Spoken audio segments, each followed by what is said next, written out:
With the Lucky Land Slots, you can get lucky just about anywhere. This is your captain speaking. We've got clear runway and the weather's fine, but we're just going to circle up here a while and get lucky. No, nothing like that. It's just these cash prizes add up quick. So I suggest you sit back, keep your tray table upright, and start getting lucky. Play for free at LuckyLandSlots.com. Are you feeling lucky? No purchase necessary. Void where prohibited by law. 18 plus terms and conditions apply. See website for details. Hi, everyone. I'm Deb Flashenberg. Welcome to Yoga, Birth, Babies, a podcast produced by Prenatal Yoga Center. We will be diving into everything prenatal yoga, birth, and baby related, hoping to inspire, educate, and empower you through your journey into motherhood. Thank you for listening. Hi, I'm Deb Flashenberg. I'm your host for Yoga Birth Babies, and today we're going to talk about surrogacy. I'm going to be honest, I knew very little about this, and one of our teacher trainees from the recent teacher training in Charlotte told me she was a surrogate 3 times. And I thought, wow, I know so little about this. I think it is an incredible gift to carry for a family that may not be able to on their own. So I wanted to dive in and learn more and share more. I have to say, before I talked to Anastasia, I had no idea how in-depth the process was and the relationship that's built between the surrogate and the intended parents. So it was a really great conversation. Let me tell you a little bit about our guest speaker. Anastasia Bartlett is a certified health coach, personal trainer, and yoga teacher, and recently completed her prenatal yoga teacher training. And she's the owner of Superior Surrogacy Consulting. And as I mentioned, she has been a surrogate carrier 3 times. It's a great conversation. I hope you enjoy it. I also wanted to share one of our students emailed in and just shared a little bit about her experience. And this is really why I do this. It's just, I love knowing that what we do at PYC affects people's lives. So Natalia wrote, as a foreigner living in New York City and going through my first pregnancy away from family and friends, I cannot imagine my life without PYC. They were everything I needed: the weekly yoga for my mind and body, the support from a group of women where there was no such thing as oversharing, and the best resource for knowledge and preparation for labor and new life as a mom. Thank you, Natalia, for telling me this and sharing this and allowing me to share it with others. And I am so grateful that we're there to help support you, because it's a huge transition and you didn't have your village, and we created a new village for you. So thank you. Also, just a reminder, New York City teacher training has 2 spots left. So if you want to learn about prenatal yoga and really dive into it, grab those spots. We will also be in Richmond, Virginia. There's, I think, 6 spots left there. So grab those. And then we're going to take a little break until the fall. And those yoga teachers that may not want to take the whole path to prenatal yoga teacher training, but maybe freak out when the pregnant person arrives on the mat, don't forget to check out Who's Afraid of the Pregnant Yogi. It's an online course. You take it on your own time, and it can lead to some confidence of how to support your pregnant students. And for our pregnant students, don't forget we have online, it's a 4 prenatal class package where it's 4 different 1-hour classes. You can check that out from our website as well. So do yoga everywhere, anytime. Okay, I think I talked enough. Let's take a super quick break. And when we come back, please enjoy my conversation with Anastasia.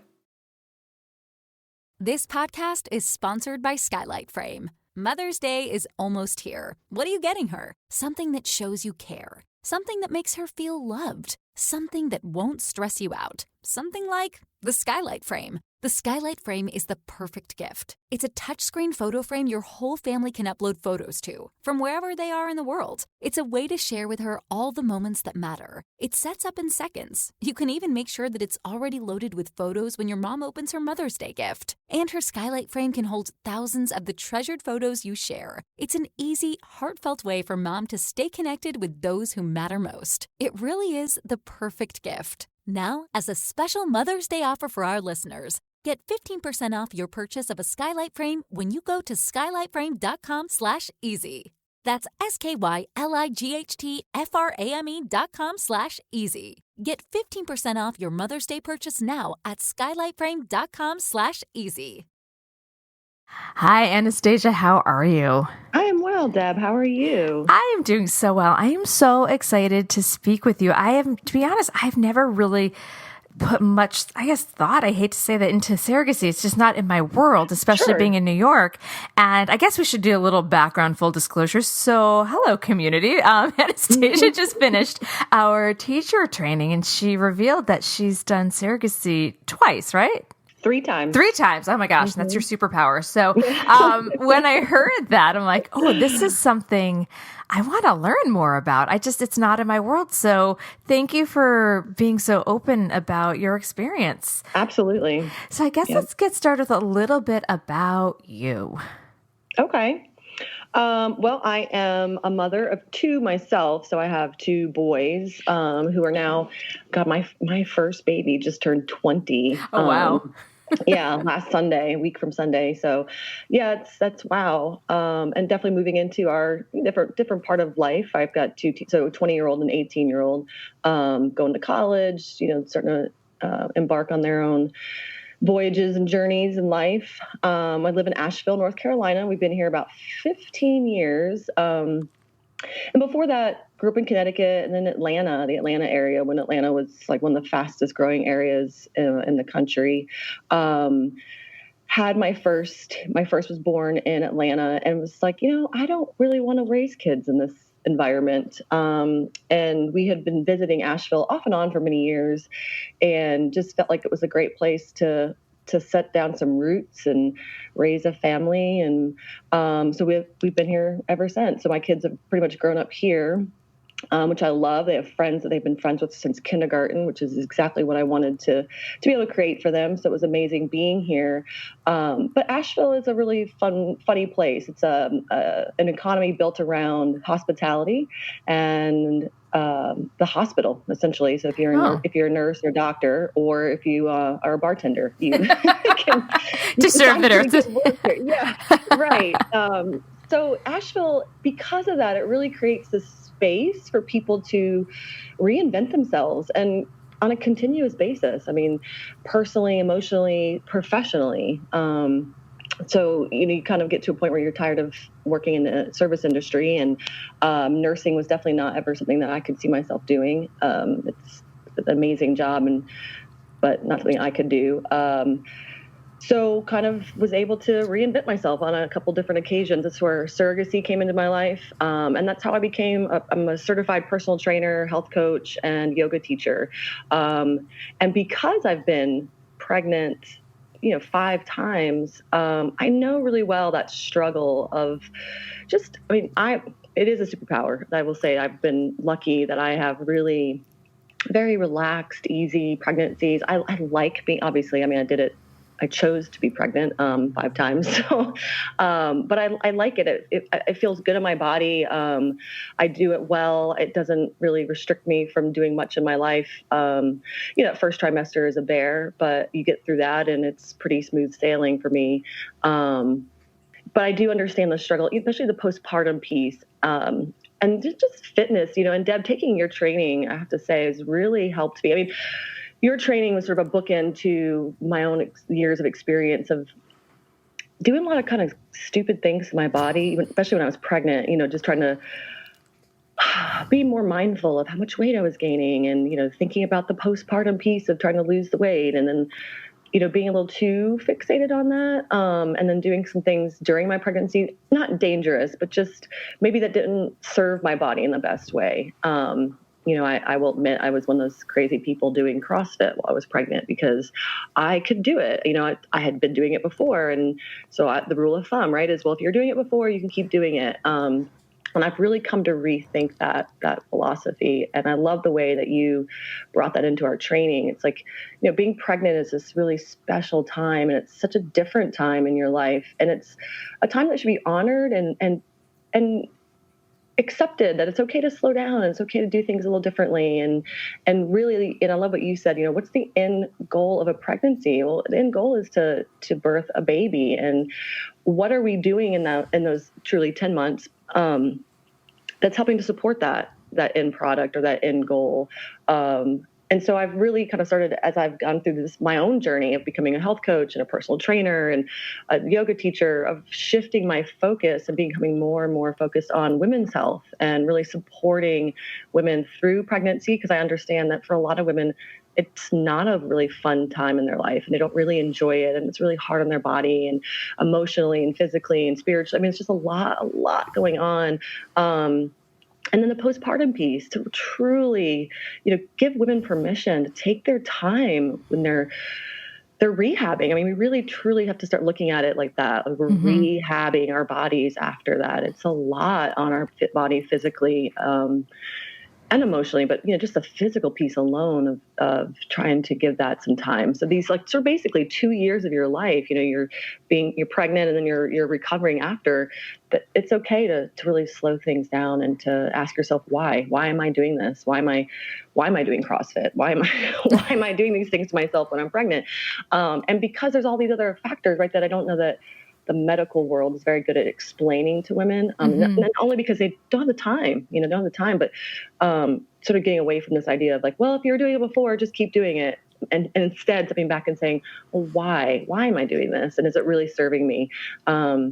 So long story short, here I am at a place where I really feel like my focus has turned towards more women's health and specifically around the prenatal, postpartum part for women in their journey, and also weaving in the surrogacy piece. So as I've gone through this 3 different times, which, by the way, I only intended on being a surrogate once. Yeah, let's go into that. So I guess that's also bad. So I remember you saying that you were a surrogate, and I love that we're calling it your superpower. And I've had 4 pregnancies and only 2 babies, and because I had 2 miscarriages, and I wish I could say I loved it. I thought I loved the first one, and my husband actually is like, no, you didn't. And I'm like, I think I did. And my second one, I had a toddler, so that just made it more challenging. So, and I love my kids, and there was part of me that really embraced pregnancy, but it's full of aches and pains for most people, not everyone. Right.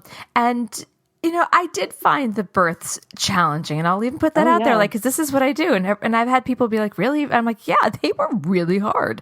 For me, again, different people have a different experience. So I look at the fact that you voluntarily did this 3 other times, and I'm kind of amazed. I think it's incredible. I mean, how incredibly selfless are you to do that? I mean, it's your body. It's like, it's your home in a sense. So I guess what drew you to becoming a surrogate parent, and then once you did it, what had you said you only intended to do it once, but then 2 more times. So talk me a little bit through how you even came to that decision.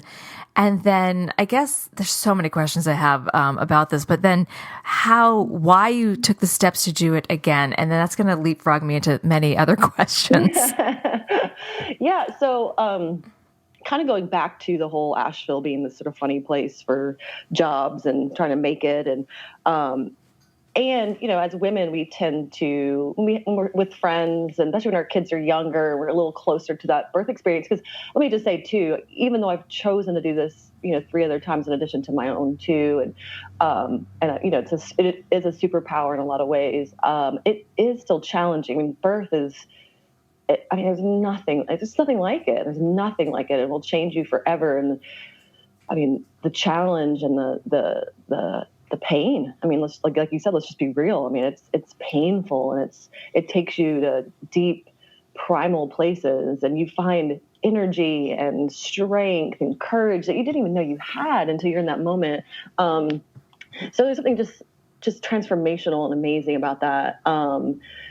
So I will say it was still challenging, but I'm lucky in the sense that my births are quicker. They're not, I don't have like the 32-hour labors, and my labors tend to be pretty, what's a good word for it? Cause I don't ever want to play it down, but pretty chill until transition. And then it gets real, but then it's short. It doesn't usually, I move from transition into active into delivery very quickly. So that's, I think, where I get lucky in that sense. But Asheville being this funny place, you talk about your birth story with women, and I was always like, well, it just was pretty easy. I enjoy being pregnant. And of course, when you say that in a group of women, you tend to get these looks like, are you insane? What did you enjoy about it? And then, like, well, my labors were like pretty short. They only lasted so long. And my first child was almost born in the car because I didn't even, I was 22. I was young and just didn't really know my body very well. And I didn't realize, all these stories, like we talked about in training, the media and the movies, like always showed this woman like, hysterical and her water breaks and everybody's running around and like, you're in labor. And I didn't have that. My water doesn't break until we're in labor. And I didn't even realize that this little bit of discomfort that I was feeling was actually early labor pains. And, so just didn't really realize until it was game on. And then we chose to give birth at a hospital in the Atlanta area that was about an hour from where we lived. And everybody's like, oh, it's your first. It's going to take forever. You'll be fine. You'll have plenty of time to get to the hospital. Well, we didn't because I didn't realize what was happening anyway. So my first was almost born in the car. Literally, we pulled up to the hospital at 6:15 in the morning, and he was born at 6:30 in the morning. So, wow. So, there's that. And when you start telling that story enough times and you start hearing like, oh my God, you're so lucky.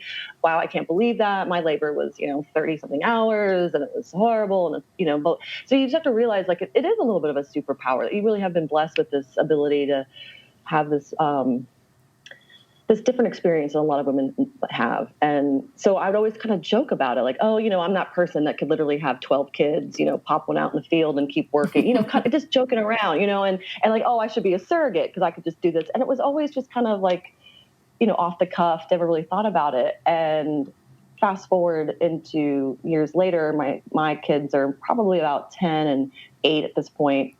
And I really was unhappy with the job I was in and kind of feeling stuck. And so I was sort of on Craigslist every day looking for different opportunities and jobs. And this woman's ad popped up.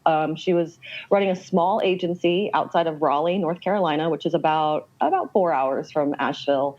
And her ad, she was looking for carriers. She was looking for gestational carriers. And so it was like this weird kind of moment of like, oh, well, here's this thing that I've always kind of just sort of haphazardly thrown out there without ever really thinking that it was something I could do. And then here was this ad asking for women who might be interested in caring for other people who need that assistance to be able to start their family. And, it's Craigslist. So of course I was like, well, this could be really shady. And so she had a link to her website. So I thought, what the heck? I'll just click on it and just kind of see what this is all about. And she was herself a surrogate. She'd carried 3 different times.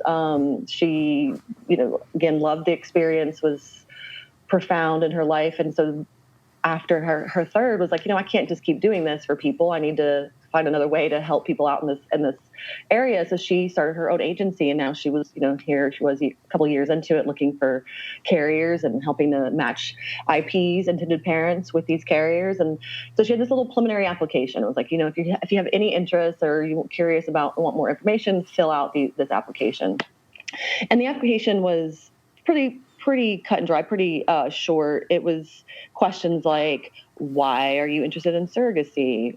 How many children of your own do you have? What are your births like? What are your feelings around things like selective reduction? So it was very, very basic. And I filled out all the questions, and my answers to a lot of those questions, like, how do you feel about selective reduction, were kind of a stock answer of, well, regardless of what my personal feelings are, if I was caring for somebody else, I understand that this is their child, their future, their responsibility. And I would be open to what we need to be open to have a healthy baby, healthy pregnancy. So, it's kind of basically my answer to a lot of those questions. Submitted the application, and she responded to me within 24 hours. It was just like, you sound like the perfect candidate. If you're really, really interested in this, let me send you my more in-depth application, which ended up being like a 20-page application because it covered everything, covered medical history, got much more in-depth with what my births, my labors, and my pregnancies were like. I got much more in-depth with, religious questions and, my stances on abortion and different things like that. So at that point, I thought, I probably should talk to my then husband. We're now divorced, but I was like, I probably should talk to him about this before I go any further, because he will have he will be affected by this choice, obviously. And so he and I sat down and talked about this. I said, look, this is something I've always talked about doing and kind of throwing it out there. And here it is, and I really feel called to do this. And he had a really hard time. So I think what a lot of people have a hard time with too, with surrogacy, is that this baby, there's no genetic material of mine in these children. I'm literally only the carrier. Now they used to do that. So it's called that's what we call traditional surrogacy, where they did actually use the eggs of the carrier. That is not practiced anymore. I mean, very, very rarely, but most fertility clinics will not go down that road because those are the stories we all heard, right? Oh, I've heard that story of that surrogate who didn't want to give up the baby. And a lot of those cases, those were what was happening was her egg. So it's essentially her baby that she's carrying and then having to give up. So that's a very different situation than genetically belongs to somebody else 100%. And I'm just truly the oven, just sort of baking this bun for somebody else. But it took my ex-husband a long time to wrap his head around that. He kind of kept coming back to, well, I just can't imagine like there's this person out there walking around that, got part of you. And like, no. Okay. Again, let's go back to the beginning. And this, so once he finally like really got it, like there's not any genetic material of mine. I'm really truly just helping other people create a family. He was so into it. He's like, you know what, you could do this and we could totally do this for somebody. This would be amazing. And so it was great. He was on board and I was like, all right, well, let's move forward. And it was quite a lengthy process because you have to hunt down all your medical records, right? So because I'd had one of my children was born in Atlanta, I had to find this OB that I didn't even know where she was anymore. And, these records, and come to find out after 10 years, hospitals, doctors' offices, they destroy records. They only have to keep them up to 10 years. So after lots of hunting and searching, I was actually not able to get medical records from my first birth. But I was able to track down my second. So we got all that. But you have to I had to have a recent pap smear. And it was one of those things of like, oh, gosh, you know what? I don't think I've had one in a year or two. So had to get that done and like sending all these things to her. And so it was quite a process. It was a lot of gathering of information. But then, the wheels started rolling and we were going down this road, and started getting really, really excited about it. It started becoming more real, but it does take months. And I think that's the other piece of this that people don't realize or maybe truly understand is just because I chose to become a carrier, it was almost a full year later before I was actually pregnant. Just from everything, the process of gathering the information, filling out the applications, doing all the things I need to do on my end. Then the agency, going through my information, doing background checks. So that's another thing that agencies will do. They'll do background checks. They'll do credit checks, just to make sure, because there's money involved here. There is money that changes hands. It's compensation. It's not payment as far as, you're not hired by the IPs. But it is compensation for your time, your discomfort, your inconveniences, all those things. So, do they cover your medical bills? They do. Yep. So, as a carrier, again, you're giving the service to people, so you're not responsible for these things. So, they cover my medical expenses. There's, like I said, the base compensation. So that's where the credit check comes in, because you want to make sure that people aren't just doing this for the money. And right. that exists out there, and there's and we're all in different situations, but we want to make sure. And money, listen, to be compensated for that, you deserve it. We deserve being compensated for what we're doing, but that should not be your only motivation, right? To be a carrier, that can be part of it, but there needs to be a lot more going on than that. So just making sure you don't have like a huge lien on your house or you're in massive credit card debt, because then it makes you think, well, why are they doing this? Why are you really doing this? Right. Exactly. So there is such a process to this now, especially now, because again, like anything else, as this becomes more of a need and you start to see it happening more often, you start to realize, oh, wow, there's a lot going on here. We need to protect the IPs. We need to protect the carriers. We need to protect the fertility clinics. There's all of this. It's to a point where I'm still learning how all of this works, and every state, that's the other thing too, every state is different, which is well, that was something that came up in our training too, is that I know in New York State it's not legal, in other states it is. So that's something I guess if people are listening, either wanting to have a surrogate parent care their child or wanting to be a surrogate, they have to make sure it's even legal. Right. Yes. Yep. And that's where like agencies come in handy. And there's a lot of agencies out there. So I have my own agency. I really be considered a boutique agency. I'm just very small. And my goal is not to like make this is not my career. This is not my moneymaker. This is just something I wanted to do because I kind of got to the same point where I carried 3 different times. I was done being pregnant for other people at that point, and I was turning 40 after my last one. And the cutoff age is generally 38, 39 for carriers. Now there are, again, exceptions to every rule, and this is definitely one of those exceptions, or one of those rules. But I knew I was aging out of that process, and I really didn't want to go down that road again. But I did want to help people because what I kept running into as I was going through this is the shortage of carriers that are out there. A lot of IPs wait a really long time to finally get a carrier, especially if they don't have. So, they'll first ask, whether it's a single person or couples going into this, do you have a friend? Do you have family members or somebody in your world already that might be interested in doing this for you? Because this would really speed up the process for you. Otherwise, you have to go through agencies, or you go on these Facebook pages, or you're constantly looking. And you might look for 6 months, a year, 2 years. Yeah, I didn't even realize there were agencies. We're going to take a super quick break, and when we come back, I want to ask how you chose who to carry for, or did they choose you? All right, we're going to take a super quick break when we come back.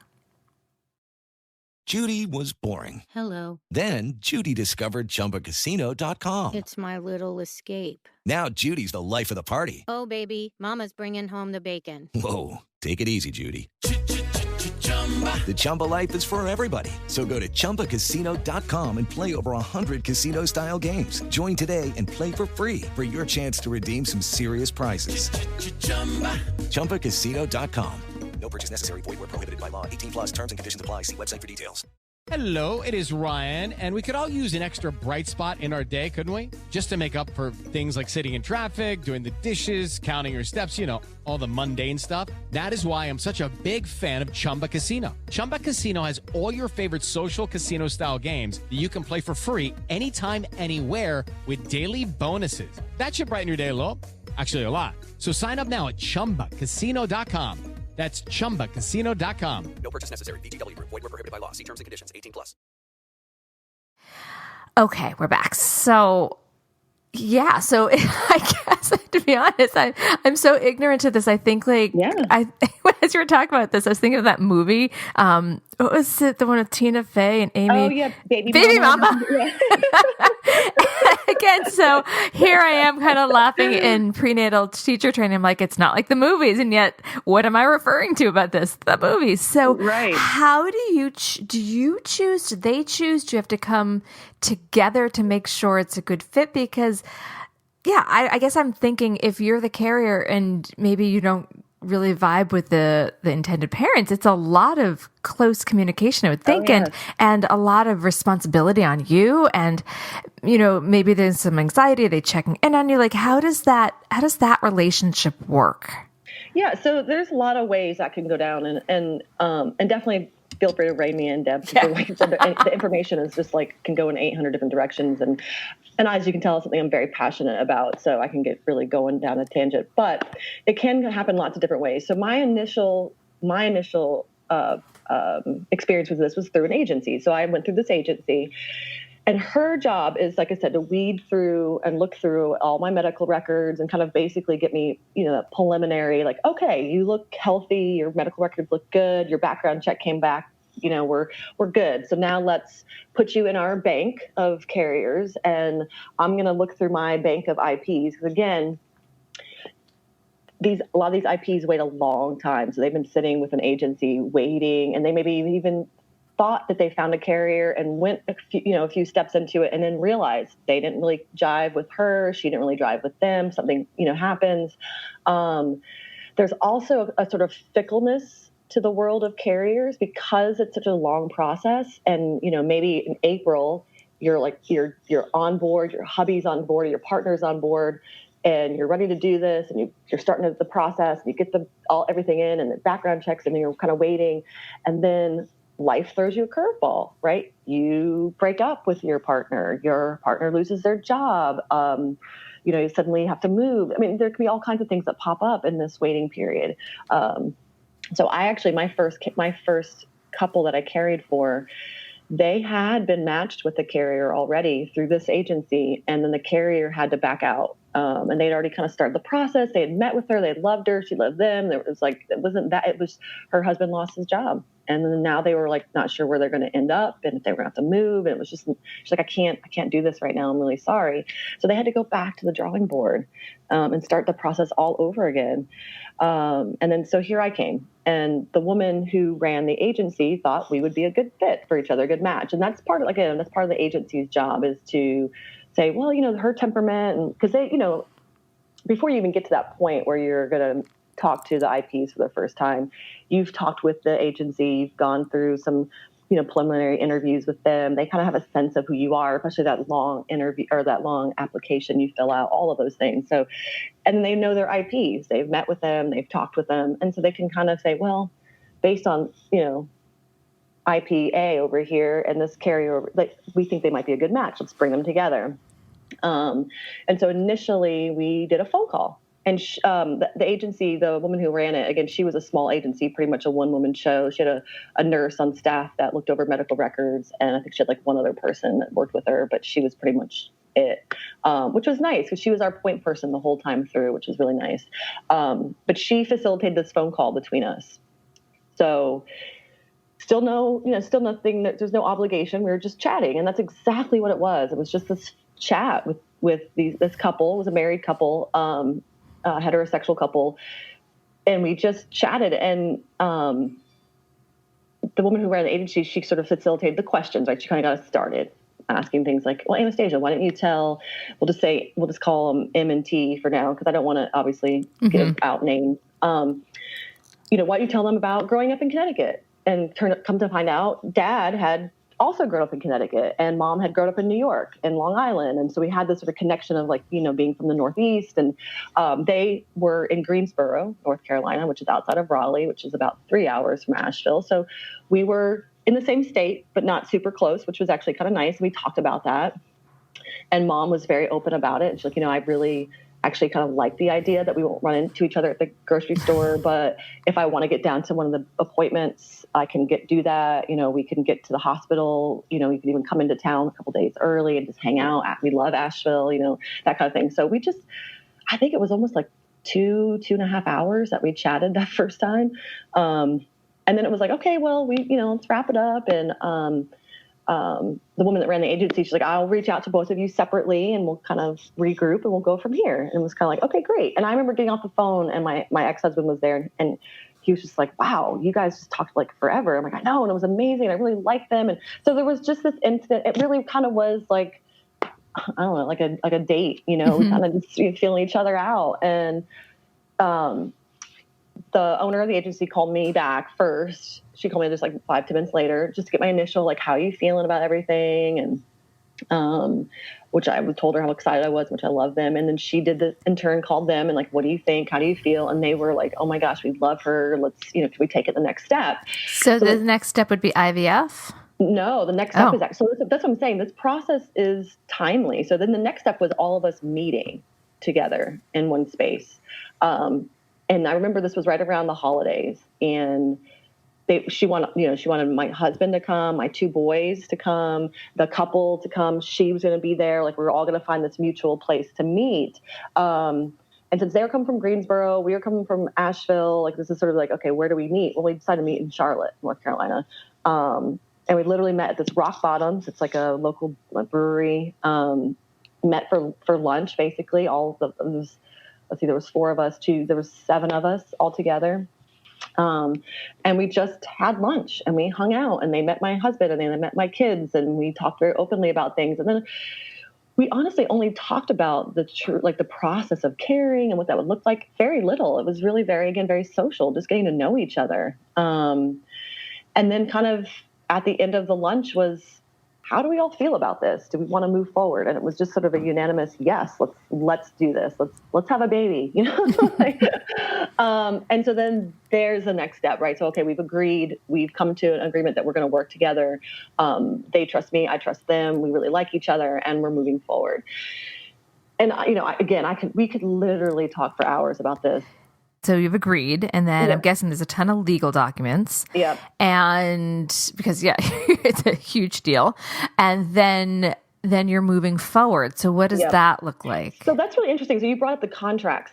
There are contracts involved, but they come along later. So this is really interesting.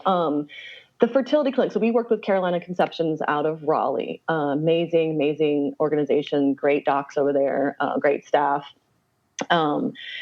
And they have every clinic has their own protocol as far as like the steps they want to follow. So with Carolina Conceptions, before we even got to the legal document part, we also had to go through psych evaluations. So, and that's pretty much across the board, every state. That's just part of this process. Now, when you do it and how you do it exactly, it can vary a little bit from clinic to clinic and state to state. But again, I'm talking from North Carolina and my own experience. So I had to have my own separate eval. The IPs had to have their own separate eval done. Same, because we lived in the same area, we used the same psychologist. Because actually, too, that's the other thing, is there's very few psychologists actually that this is their focus, right? The family planning and surrogacy and all of this stuff. So there's a limited amount of people who actually do this. So it was one of the things. I had drove to Raleigh a couple times. So it was a lot of, driving, which I was compensated for my time and gas and things like that too in that process, which a carrier would be if you had to take off of work or gas money or whatever those things are. You're covered for that. So went through the evals, passed with flying colors. I'm a very normal person, which was good news. The IPs, and it's just kind of like just checking your mental state. And they also are making sure that you don't have ulterior motives. Like they're kind of checking too to see, why are you really doing this? Where is your motivation coming from to be a carrier? And then what they're also ferreting out to some degree is, are we really a good match? So are the IPs and this carrier, are they a good match? Because sometimes, you want something so badly that you're not really looking at the signs, or you're just like, yeah, sure, she's a great person. Yeah, we'll just use her because you've already been waiting a year or 2 years. And so, that can get the judgment can get a little cloudy. So we have these third parties that say, oh no, they communicate really well. So do you think our relationship should have that? Right, exactly, right. And so then you come together. So you have your individual evaluations where you do the whole, like the test that they make us take. That's like a 300 question test, and make sure that you're sane and of sound mental capacity. But then they could bring us all together. So then it was my ex-husband and I and the IPs in a room with the psychologist, and then they basically like mediate just a conversation between us, ask us some of the hard questions of like, well, what if a situation arises and A, B, and C happens, how will you guys handle that? And then they basically watch the way we talk with each other, the way we sort of work through some of these issues, what our opinions are on some of these harder issues, like say selective reduction, or, if we don't get pregnant the first time, how many times have we discussed how many times we want to try? That's another thing too, right? There's all of these details that have to be discussed and worked out and then put into a contract. Because, with IVF, it doesn't always work. It doesn't always work the first time. So how many times have we decided we're going to do this? Are we going to try 1 time, 2 times, 3 times? What do we agreed upon? And so they start asking you those questions and see what you've figured out, what you've talked about, how we figure it out, how we talk about it, and then basically kind of give their stamp of approval and say, okay, this is a good match. They communicate well. They've really thought out this process. They've come up with some solutions to some of these tough questions. Let's move forward. And then once we get to that point, then there's so many little steps along the way. I have to go through a saline ultrasound because I want to make sure that I don't have any ovarian cysts or tumors. I just want to, kind of get a picture of what my uterus looks like and what my ovaries are looking like, right? And then along that time, in that sort of window, once we've made it through the psych evals, and now we're taking steps forward. So we're doing the saline ultrasounds. I'm doing my infectious disease blood work, because that's the other thing you have to go through. In that process, right, we're also now starting to work on contracts, and now lawyers get involved. So the IPs have a lawyer, and then I have a separate lawyer. But that lawyer is paid for by the IPs, right? So that's not something I pay for. They pay for that. But we do have separate representation. And then the lawyers, they figure out, so that we're not talking about the sticky stuff, the money and the, like, what happens if there's a complication. Because as you and I both know, birth is also, there's inherently some complications that can come along with it. It's again, a very tough thing that women go through, and it can come along with other issues. So what happens if I have a complication and I lose my uterus? Like, there's something that happens to me. Yeah, right? I wouldn't think about that. Right. I have a question about the birth, and I also want to jump back to the pregnancy a little bit. So I know that, again, you've had 2 kids of your own. You know a lot about birth. The birth plan, is that something that you work with them? So how do I say this? In prenatal, we often say, like, we're not attached to how you choose to have your birth. Like, you've had your own, it's up to the parent. But here you are, the one going through this. So if they're saying, if you're saying, like, oh, I've had a couple of births, I'm okay not having medication, or if you want medication, but they're saying, I'd rather you not. Mm-hmm. How does that work out? Do they get to choose the birth plan? So that's, again, it's going to vary. But those are the kind of things that we talk about. Those are the kind of things we talk about in these first conversations, those phone calls, those meetings. Those are the things that are in your application. Like what is your ideal birth? What were your other births like? Did you do a medicated birth? How, so they have some of that information already. They kind of have a sense of who you are and how you birthed your other pregnancies. But it's still, it's their baby, but it's your body. Right. So I could see that being a problem. Like, if the intended parent's like, I really feel strongly about a physiological birth without medication involved, if that's possible. And then the person actually giving birth be like, I need medication. Like, I could see that being, so that's worked out ahead of time. That's worked out ahead of time. So those are the things, those are those big things that come up in these conversations. These are the things that the psychologist would ask, right? When we're all sitting at the table, if those questions haven't already been asked and answered, they ask those questions and say, okay, so what is your vision? I mean, these evals, they take time. Like, you're sitting in this room for a while talking about these things. So these are all things that are ferreted out ahead of time. And then as you move through the process, you continue to talk about these things.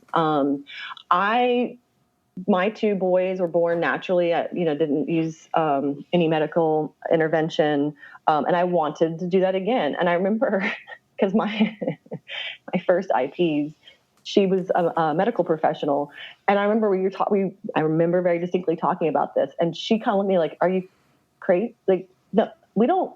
I just want you to know, like, we don't expect that from you. Like, we are, if you need medication or pain relief, like, we're all for it. And I remember that kept coming up, just because we would meet for dinners and we would get together when we could and things like that. And I remember we kind of would joke about it. She's like, you don't do this for us. Like, we don't mind. Like, I almost rather you get some pain medication if you need it. And it's like, so we kind of would laugh. I'm glad. Yeah, that's important, I would think, because it's your body, but their baby. Can I shift a little bit? I'm going to just redirect you to something else. I know in prenatal, we often talk about the emotional attachment. Mm-hmm. How did you feel about, like, what was your emotional attachment carrying this baby? Because you do get to be the first one to feel the kicks and the movement. And so, again, this will be different for every person because every person has their own emotions. Sure. Talk to me a little bit about, I guess, the emotional trajectory of once the process is done, like, and you're pregnant and, you're moving forward.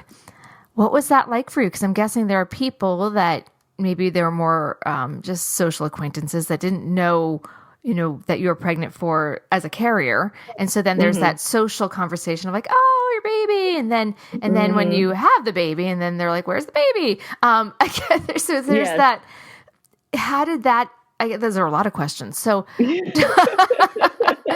what was how did you navigate that aspect as well as your own attachment during classes, like if you took prenatal or just living in your body with another person growing. Mm-hmm. So, one of the requirements to be a carrier is that you've had to have had at least one of your own children. And I think there's many reasons to that. One is they want to know, like, how do you carry? Do you have complications? What are your labors like, right? We need the medical information from that. We also want you to have experience having your own child, because carrying your own child and carrying somebody else's feels different. It just does. And part of why that feels different is because you are telling the story. So I will say that telling the story over and over and over and over again just continued to validate or bring the truth to the story of, this is not my baby. I'm just carrying this person. I'm helping them grow. I'm taking really good care of myself. I'm being healthy. I'm taking care of this child like it's my own, but it's not. I'm going to give this child away at the end of this pregnancy. And so I think part of telling the grocery store clerk and telling the random person that wants to know, oh, how far along is your baby? What are you having? What are you naming? All the questions people ask. And there are times where you just go along with it. You're like, oh, I'm having a girl. Yeah, we're going to name her Sarah. You make up a name, right? Because you just don't want to you're this perfect stranger. You just don't feel like getting into with them. But the grocery store attendant who you see on a regular basis, and they're going to see you without a baby at the end of it all. That's the person that you're like, while you're standing there checking out, you're like, yeah, I'm going to go ahead and tell you, I'm a carrier. I'm caring for somebody else. And then the response you get from people just continues to validate the amazing thing that you're doing. Because what most people do is go, oh my God, I cannot believe you're doing that for somebody. That is so amazing. You're amazing. Oh my God. So that's usually what you get. And then it just continues to make you feel really good about the choice that you've made, and that what you're doing is for the greater good. And, you're not really giving away a baby. You're creating something for somebody else, and then you're helping create a family. And that's the thing that hit me the hardest after that first one, is mom and dad coming into the room and holding her and crying, and mom immediately whipping off her shirt to keep her, to bring her to her chest. Because she actually was able to, which is a whole other thing, but she was actually able to produce milk to be able to breastfeed her. So she was able to breastfeed her just moments after she was born. And it was just, and I'm watching all of this in the room, and it's just like, oh my God, I've just helped create this family. So there really was never any feeling of oh, I've lost something and I've had to give something up. And it really just, I never felt that. I mean, I'd say, and I remember the woman who ran the agency kind of counseling me on this, because that's part of her job, is to talk with you periodically and see how you're doing, and also prepare you for the afterwards, because it's emotional. Postpartum is emotional regardless of what and I was trying to pump and do all those things, but I remember saying, it's going to be hard because you've built this relationship with these people, your IPs. You've built a relationship. You're talking with them on a regular basis. You're sending them, pictures of the sonogram. You're sending them. I would call mom. I'd go to my prenatal, and they'd do the heartbeat, right? And I would just call her, and we'd let it go to voicemail, and she would have the sound of the heartbeat on her voicemail. So there was just these things that you do, you connect and you see each other. At the time, I actually happened to be working in Greensboro one day a week. So on those days I was in town, we would try to meet for dinner or lunch or something. So I was seeing them regularly. So you create this relationship, and then they have a newborn, and anybody who's had a newborn understands that life is it's chaotic, and you're trying to just survive, and you don't even know what day it is half the time. And so you're not necessarily, you're thinking about your carrier and you're hoping she's okay, but you're not reaching out to her necessarily. You're just trying to figure out how to keep this little fragile being alive, and when can I sleep, and oh God, I have to go back to work in a few weeks. And their whole life is changed forever now. And it's not that you're forgotten. It's just sort of a new chapter. Everybody's moving on now. And so I would say that was the hardest thing, was just okay, I'm not going to have this contact with these people every day. And we're all having to move forward and move into our own lives, and now kind of, get back into normalcy to some degree. Whatever that word means really, but, and so I remember, and the agency, the woman who ran the agency, she called and checked on me. How are you doing? How are things going? How are you feeling? What's happening? And the psychologist too. There's times where I checked in with her while I was pregnant. And one of the sessions we had was, okay, so let's plan your postpartum. Like, what is it going to look like for you? Because you're not going to be caring for this infant. You're going to be caring for yourself.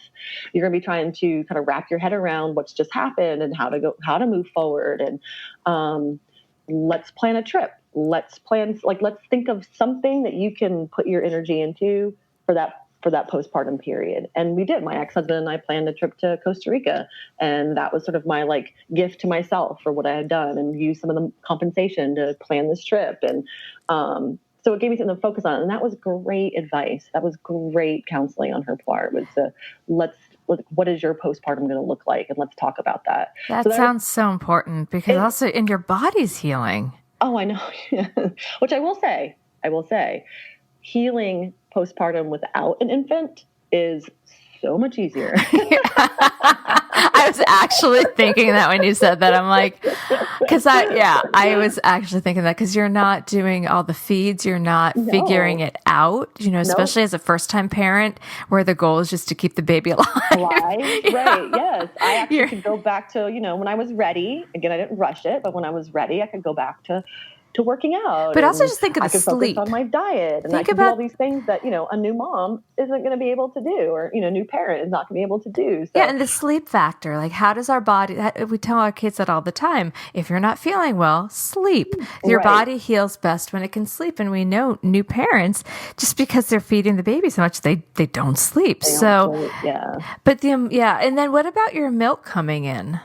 So that's another little side note to this whole process. And a lot of carriers will pump.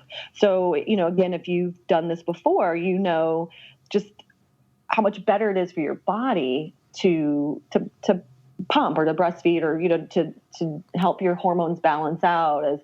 And this is not a judge. This is, everybody's situation is different, and everybody goes into it and has to make their own choices, and never judgment. Everybody, again, everybody's story is different. But if you can, if you're able to breastfeed even for 6 weeks or 2 months or whatever, it helps your uterus come back into shape. It helps the hormones balance out a little more easily. There's a lot of good to breastfeeding postpartum as far as just helping the body. And I knew that. And so I knew, for me, I wanted to pump. And I knew I was like, even if I pump for 6 weeks, just to help my body, again, regulate, I wanted to do that. And sometimes IPs want your milk and sometimes they don't. But I knew that Mission Hospital, our hospital here in their NICU, is always looking for milk. There's a Facebook page, that's specifically around breastfeeding, and there's always people on there in search of breast milk to supplement. And so I knew I would have no trouble getting rid of it if I wanted to. In all three of these situations, my IPs did want to purchase, and they purchase it, they pay for it, because again, it's your time. Yeah. I mean, I was taking the pump to work with me, just like, I was getting up only one time at night, but I was getting up once in the middle of the night to pump so that I could keep my supply up. Which is much different than getting up many times to actually feed a human. So, I mean, getting up one, just pump a little bit and go back to bed was nothing, but I knew I wanted to do that. And my IPs all were like, great, we want that. So let's figure out how to do that. And then that's a whole other process, right? Of dry ice and overnighting and all of these things, right? So that's a whole process that the woman at the agency helped walk me through. Cause then you're like, oh, well, God, breast milk. Like, how do you ship breast milk? Side note to that, which I think is hilarious. We were using FedEx, and you literally had to pack it up in a little cooler thing and dry ice it and overnight it, because you would freeze it. And I'll never forget, because I'm coming in like once a week, and one of the guys at the FedEx, he's like, do you mind if I ask you like what's in this? And I just looked at him and I was like, breast milk. And I thought I was going to shock the shit out of him. But he was like, oh, okay, yeah, we have a couple of women that come in here and do that, every couple of weeks or so. And I was like, what? There's other people, shipping breast milk? I remember thinking I was going to blow his mind, and he actually ended up blowing my mind. But he was like, oh, breast milk. Oh, yeah, we have some other women that do that. I'm like, what? So, it's just such an amazing step that you took for them. I do have another question, and then I'm going to start to pull things back a little bit. Yeah. So you've had 2 of your own, and then you've had 3 more. And I know you said like you really focused on taking care of yourself and really making mindful choices. But was there a different mindset during your pregnancies and births about about the experience. So like when it was yours, were you like, did you daydream about what this was going to be like when you had a family? And like, how was it different? Because clearly it was like you knew you weren't keeping the babies. Mm-hmm. They were, your carrier. But was there anything different about you? Was it still the same, like, I'm just going to do the best I can, take care of myself? Tell me a little bit about that. Yeah. So I did take prenatal yoga classes during all 3 of those pregnancies. Cause again, we have some really amazing teachers here in Nashville, and, just loved it. And I really obviously very much believe in it. And you had that question of, what was it like when the teacher would say, focus on your baby or connect with your baby. And it never triggered anything for me. It was just more like, all right, because I carried all girls. So I have 2 boys of my own, but all my surrogate babies were girls. And it would just kind of be more of like all right, girl, like, how you doing in there? How you feeling?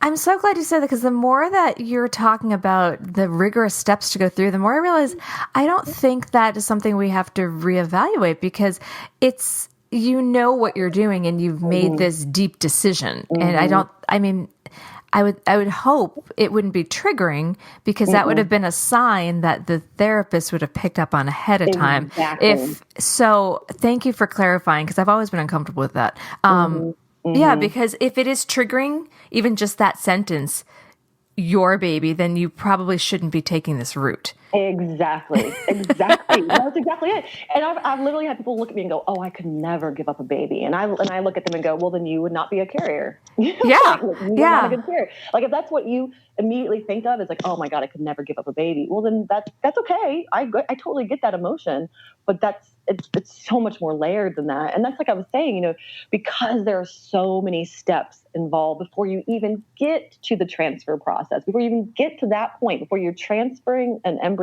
or 2 embryos. So many steps have come into place. You've talked about everything at nauseum. You've had contracts, you've done mental evaluations.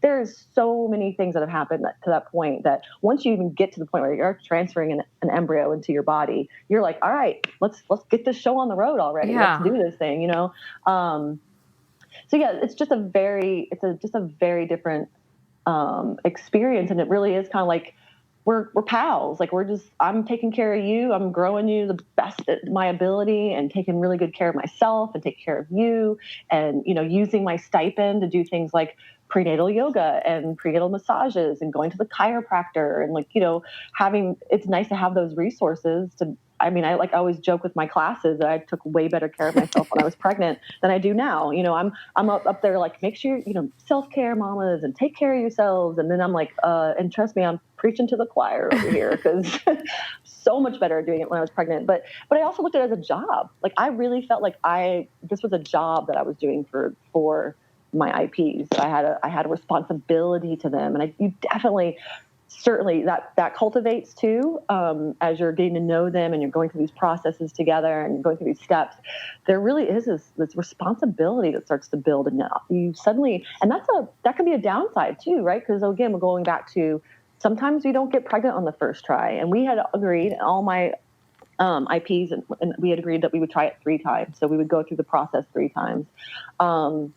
My first IPs, my first time around, I got pregnant the first time, which was amazing. And it was so nice. We didn't have to go through that process of letdown and disappointment. And then me feeling like, oh my gosh, I have this responsibility to them to do this for them. And now I'm not fulfilling my side of the, which it's biological. Like we can only control these things so much, right? So there's some of that, of working through that. But for the second time, it took us three times to get pregnant. So we had to go 3 different rounds before I finally got pregnant. And that was hard. Mm-hmm. That was really hard. That was that sense of responsibility. Like, I'm failing them. I'm not holding it.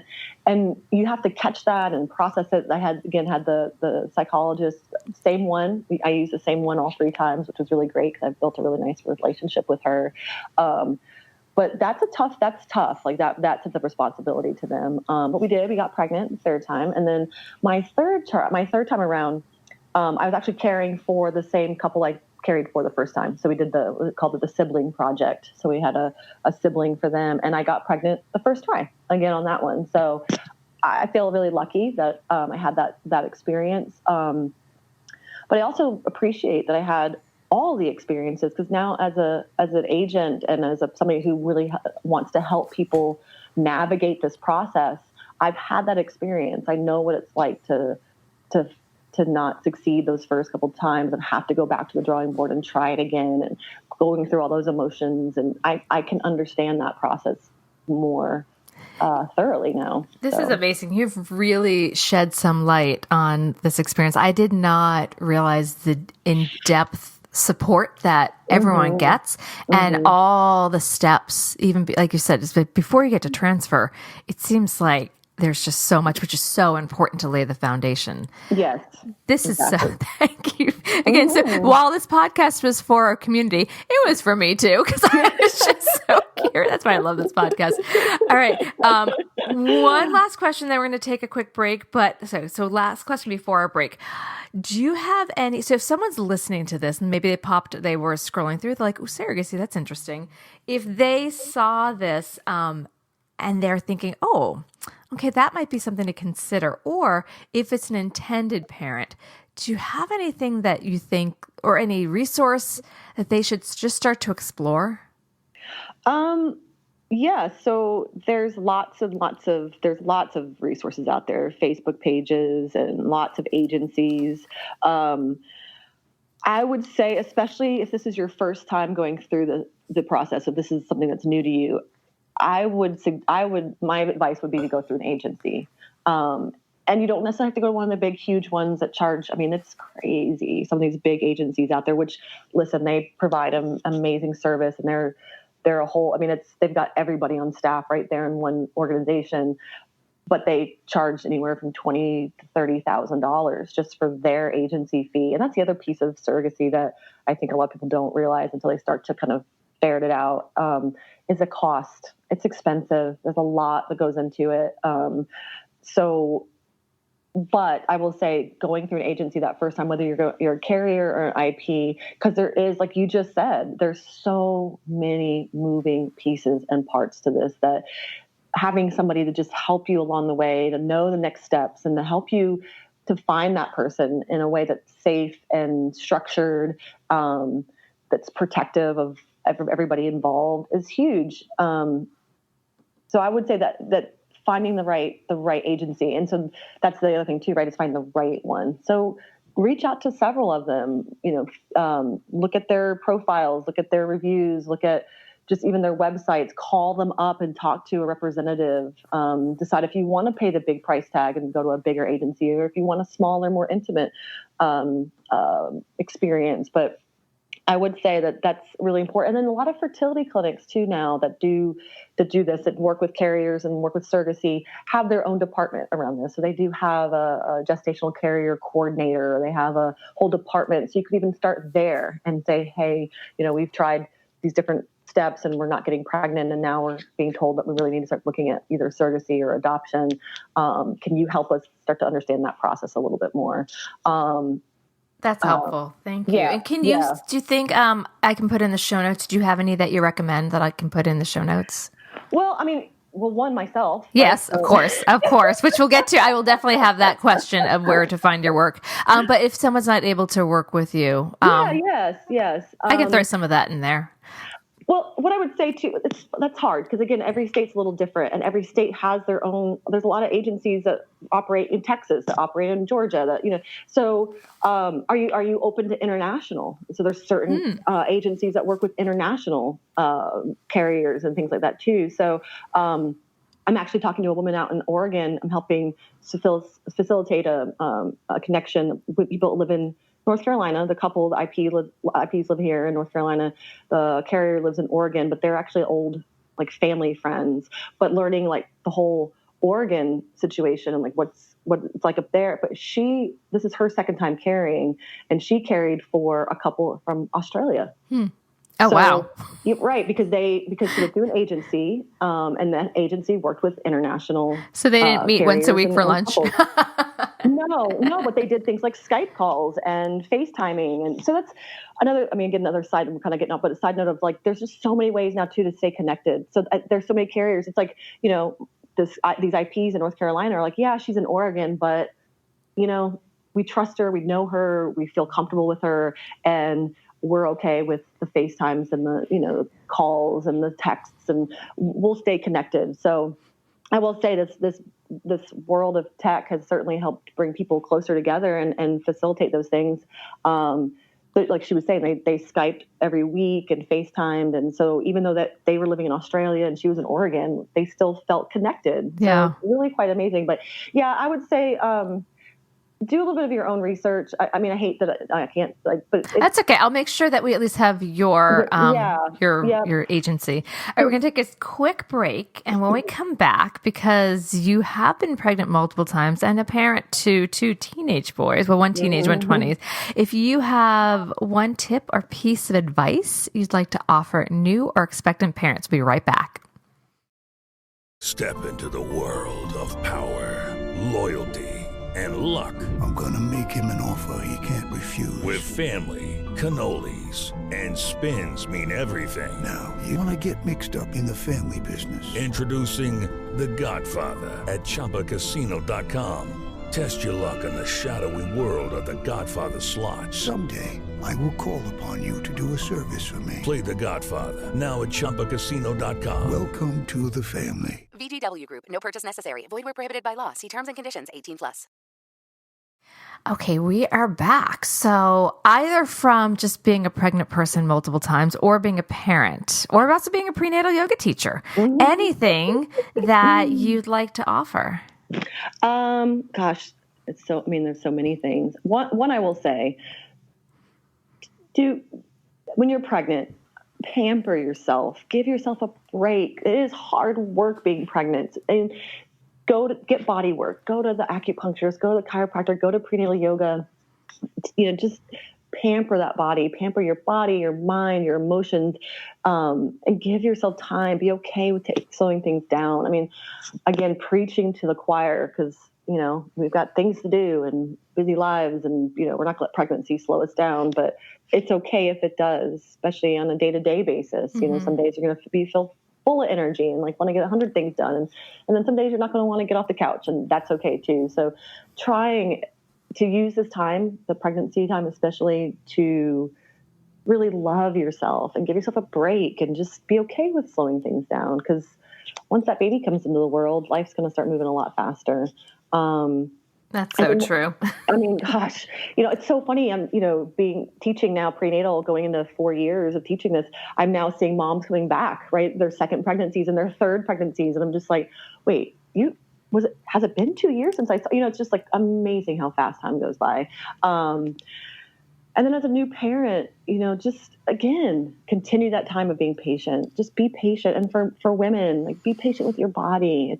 You're not going to walk out of the hospital losing all of the baby weight. This doesn't work that way. We don't go in with pregnant and come out, looking the way we did before we got pregnant. Yes, you've obviously had a child and you've lost some weight, but it's going to take a little while. And to be okay with that, be okay with being patient with that process, and try to, I think, and that's one of the things I loved about your training too, Deb, was get away from this, I need to get back into my pre-pregnancy jeans, and I want to be like Angelina Jolie 6 weeks postpartum and be walking down the red carpet in this slinky dress. And that is not reality. That's not where most of us live.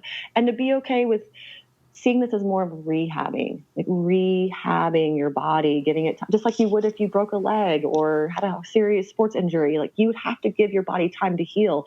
That's exactly the same way we need to start to approach this postpartum period of caring for our body, and support. Something that came up in our training too, and it comes up in my classes, and just that postpartum support. It's so important. You're gonna and not waiting until you're in it. Don't wait until you're in the postpartum period and then try to gather the troops. Start thinking about that.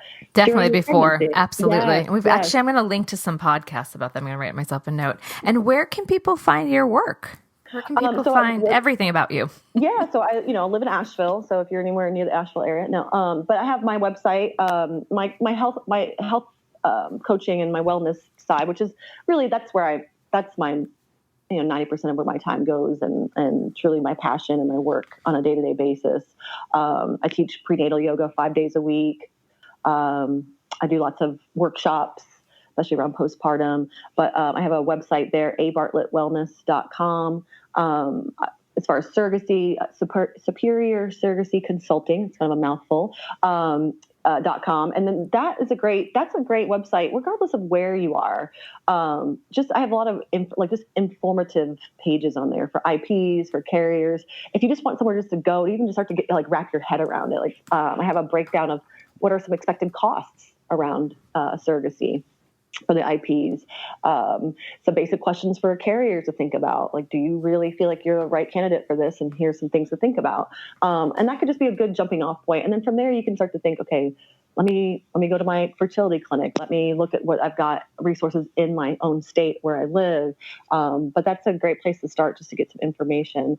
And then there's emails and phone numbers, and there's all kinds of ways to connect, Facebook and through those websites as well. So I'm very visible, and you can find me that way. I will make sure that is all in our show notes. Thank you so much. This was so interesting. I really had no idea about so much of this. Thank you so much. And so many people don't. That's the whole point. So many people don't. And even those people that are in this, getting to this point, and they're trying all these steps, and it doesn't work, and then they're told, well, have you considered adoption or surrogacy? And then all of a sudden they're like, what is surrogacy? What does that even look like? Oh my God, somebody else carrying our child. Can we even, and then women, there's lots of us out there that like being pregnant, and maybe you're done having your own family, but think about how much fun it would be to be pregnant again and maybe do this for somebody, but I don't really know how to start that process. So, there are people and I, if you want to call me, email me, reach out, I don't charge just to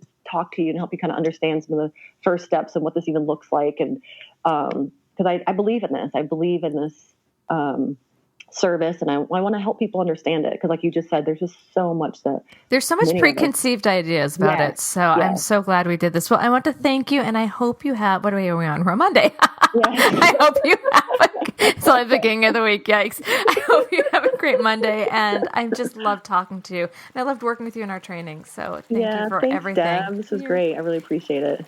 All right. Be well. You too. Bye. This has been an episode of Yoga Birth Babies, produced by Prenatal Yoga Center. You can catch us on Facebook, Twitter, Instagram, and Periscope. I'm Deb Flashenberg. Thanks for listening. With Lucky Land Slots, you can get lucky just about anywhere. Dearly beloved, we are gathered here today to... Has anyone seen the bride and groom? Sorry, we're here. We were getting lucky in the limo and we lost track of time. No, Lucky Land Casino, with cash prizes that add up quicker than a guest registry. In that case, I pronounce you lucky. Play for free at LuckyLandSlots.com. Daily bonuses are waiting. No purchase necessary. Void where prohibited by law. 18+. Terms and conditions apply. See website for details.